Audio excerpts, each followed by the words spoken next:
Hi, crafty friends. I'm working on my card submission for Craft Roulette's current challenge. Um, the parameters call for orange in two colors. I'm using a combination of orange, blue, and a limey green. Um, I am working with a 5x7 card because one of the parameter calls for a wide border or a wide margin. I actually do love the size, this larger size. Um, I don't make them too much just for, for the purposes of designing for my blog because I tend to keep those cards. So just to save on cardstock, I tend to do the A2 cards. But for giving them to people, I do tend to prefer bigger size cards like 5x7 and the slim cards, the tall slim cards, the 4x8. So I'm working on a bigger canvas right now. So what I did was I used the largest die in this set by Tim Holtz. It's an older set. It's like a deck, not a deco. It's kind of a rough cut. Does it have a name to it?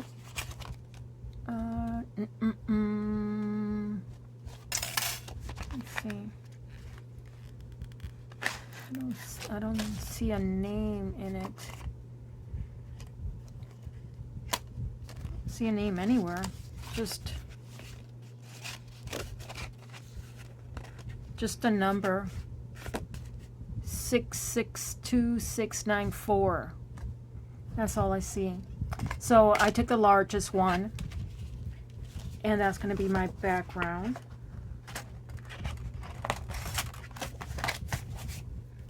So I'm going to glue that down in the center, and I'm just going to glue it straight down, or take add it down to the card with just some adhesive straight down. And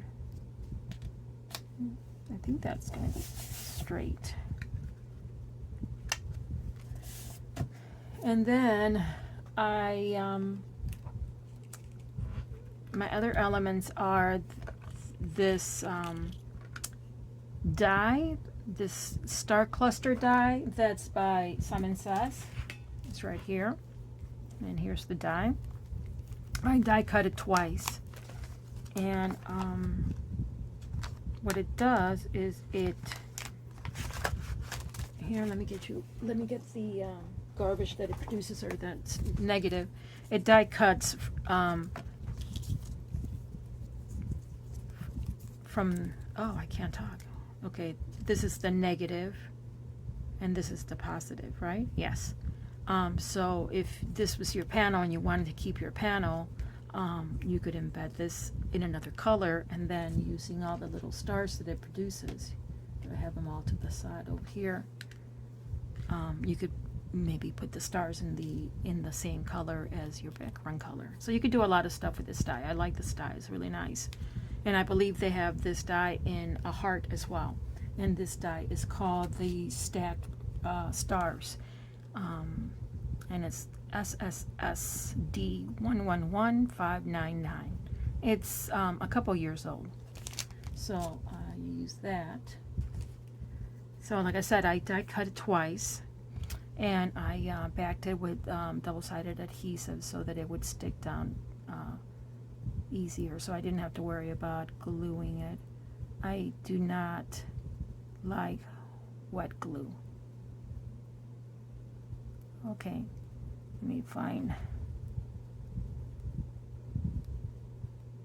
And this is the only problem with trying to get it started. There we go. So I'm going to do it like this.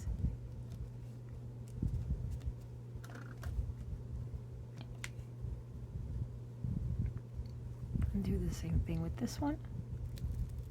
Peel the tape and glue it down.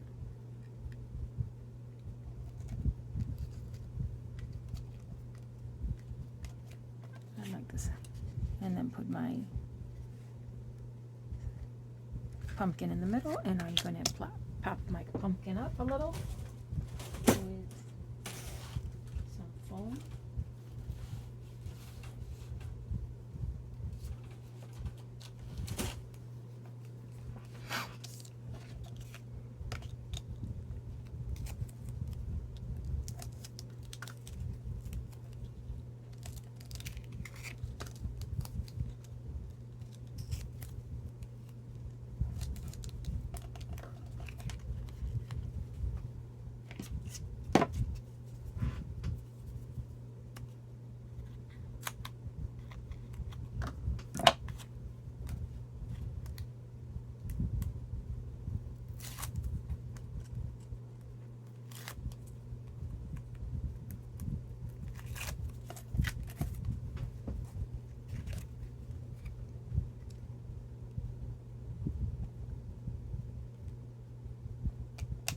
Lately I've been obsessed with, and that's the reason why I went for a pumpkin, with decorating pumpkins, because I saw this shopping bag that I got at Marshall's, you know, one of those 99-cent shopping bags that they have by the counters, by the checkout counters, and it was a cluster of pumpkins, and they were all like decorated, like watercolored, like some had flowers, some had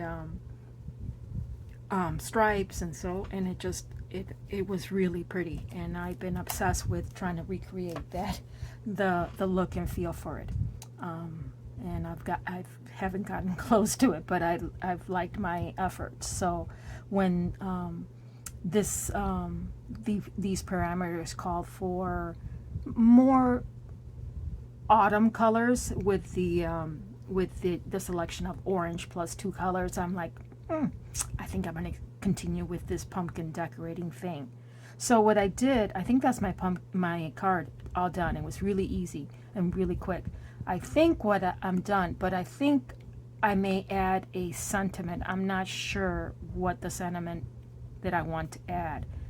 I may use this as a birthday card. It's really cute and I like it. So, you see, I tend to not put sentiments on my cards until I know if I'm giving them to someone. So they tend to be left like this without sentiment. On the inside, I will probably die cut another cluster of the stars and add it to the inside, either in white, so that it doesn't, it's not as so it's subtle, it's just a little detail, or in a very light color of orange, very subtle. So my pumpkin, I will show you next how I did my pumpkin, because I was playing around with one of them. I did 2. I was playing around, and once I had the technique down, I recorded how I did it, so it's coming up next. And what else? That's it. Another thing I thought I could do is before I had put down the orange stars, I could have done a sentiment all the way around, a small text sentiment all the way around my green panel. I really like this combination. I normally would have gone with a purple, orange, and green combo, but the blue just, for some reason, it just called to me. But I may have to look into the purple too and see how that looks. The stencil I use for the pumpkin, for the embossing on the pumpkin, I used this embossing paste. It's metallic copper, and the stencil is by Simon Says, and it's the falling star stencil, ST121332. Also an older stencil from 2013. That's actually older than I even thought. But I really like it. I believe they have a heart one too, a falling heart one too. So in this whole looking around for stuff that star stuff, I realized I didn't have like just a layered or stacked set of stars. So I guess I will have to add some to my wish list, maybe for my birthday. But that's it. That's my card. Thanks for tuning in to see the making of this card, which was super fast and super easy on my, I think. Until next time, take care. Bye.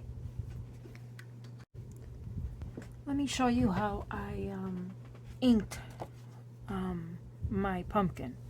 The pumpkin I used is the Avery L. What is it called? I think it's, oh yeah, Boo to You. It's this large pumpkin. It has a really good shape. And what I did was I inked the pumpkin with Memento Rich Cocoa, and it inks this inner circle. But I just, after I inked the whole thing, I just cleaned off the ink off the rim of this inner circle, so that I just get the perimeter of the pumpkin. And if you could see a little fine, since there's a little bit of ink residue on the stamp, but not a big deal. Once you apply your background colors, you won't see it. It'll blend out. And what I did was I took a gray marker. In this case, this is just I would say a medium shade of gray, and I'm going to highlight the ridges of the pumpkin. And this is by no means fancy coloring. I'm just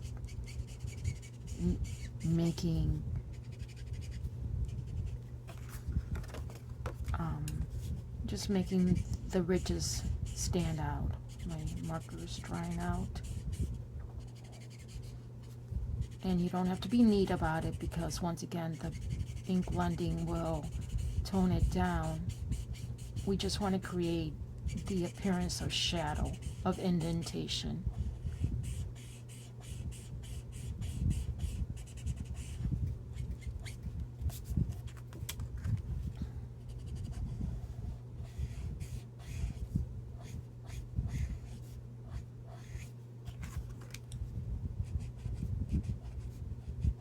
In this case, this is the marker from a set of gray markers from Hobby Lobby.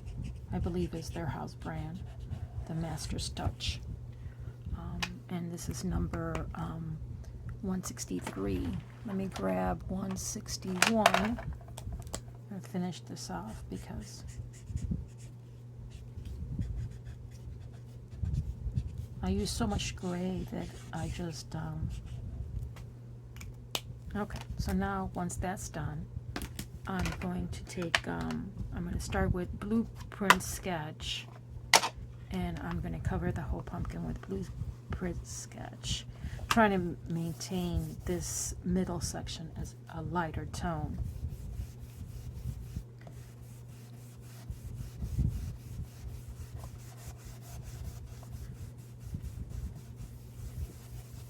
So going in a circle, kind of. And by going in a circle, you kind of automatically get the middle in a lighter shade. Don't worry about the stem. And I'm using blue as a background, because my colors in this case are going to be orange, blue, and gold. So now I could bring a little bit more color to the middle. And you see, doesn't the gray look good now? Yeah, it does. So now I want to darken this color a little bit with the Ship Sapphire. And I'm going to kind of stay more on the outside. So once again, I'm going to do a circle, but a more outside circle.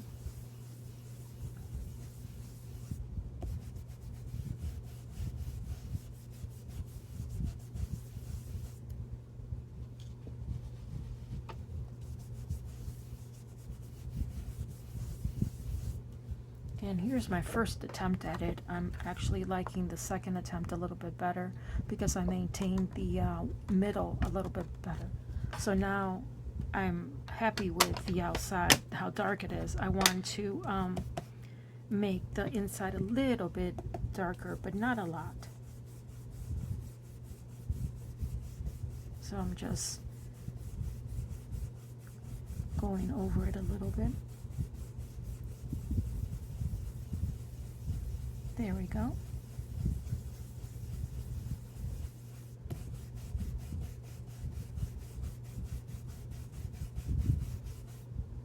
A little bit more.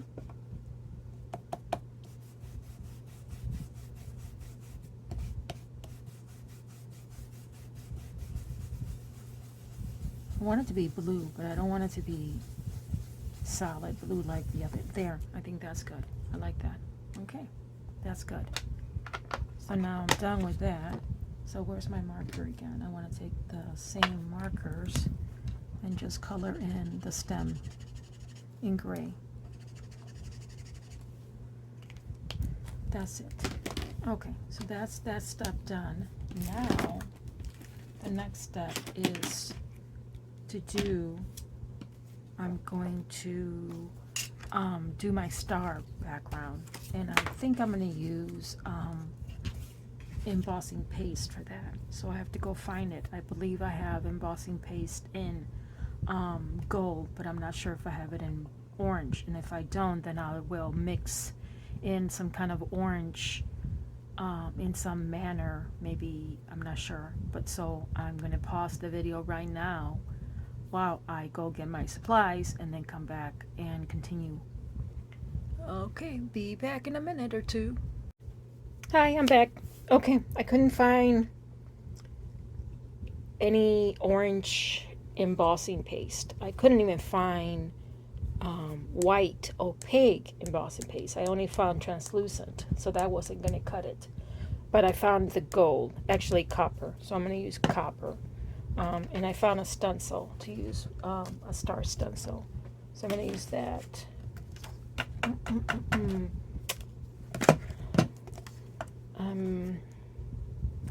I know that I had other stuff, and I'm like, when I reorganized my office, I don't know what I did with it. Oh well, it'll turn up eventually, I guess. So let's do this. I'm going to do this quickly and then take it to the kitchen sink to wash off. So I haven't even used this, and this must be older. Okay.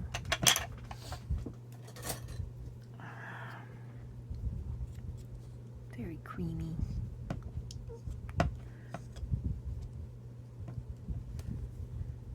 So let's do this like this. I want to get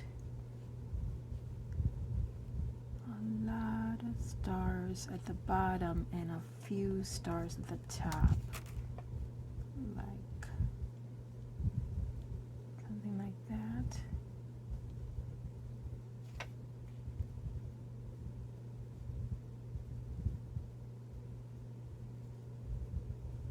I like that.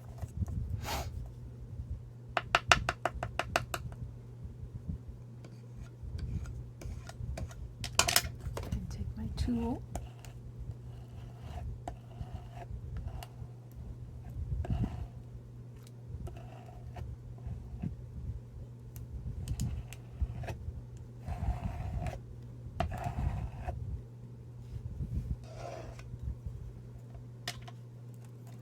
That's my stencil. Come on. That's not bad.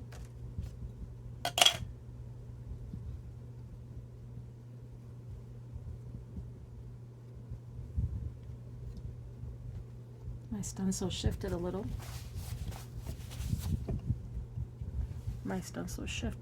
But not too bad. I like it. Okay, let's do the other one.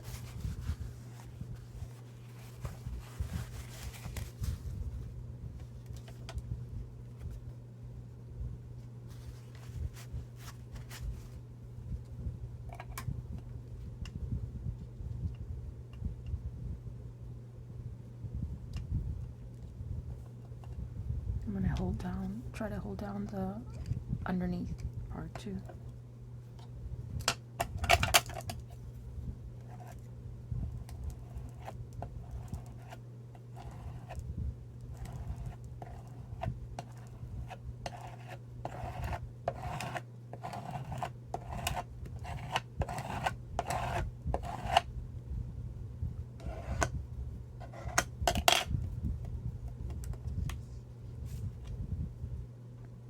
Better.